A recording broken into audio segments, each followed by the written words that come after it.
Dear Kuya Allen, ako nga po pala si RJ. Sa mahabang panahon na naging tahimik lang akong taga-subaybay ng iyong mga kwento,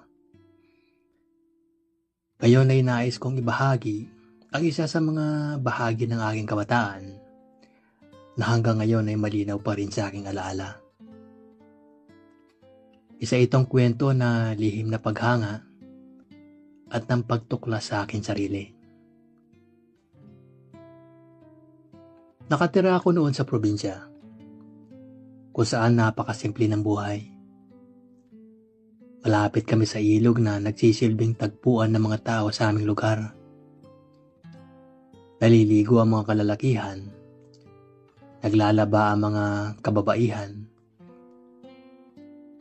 at naglalaro naman ang mga kabataan.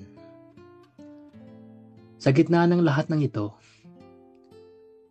natuklasan ko ang kakaibang damdamin na noon ay hindi ko maipaliwanag. Sa mura kong edad, napansin kong mas pinupukaw ng pansin ko ang mga kaklase kong lalaki. Lalo na yung mga magaling manamit at may kakaibang aura ang kumpiyansa.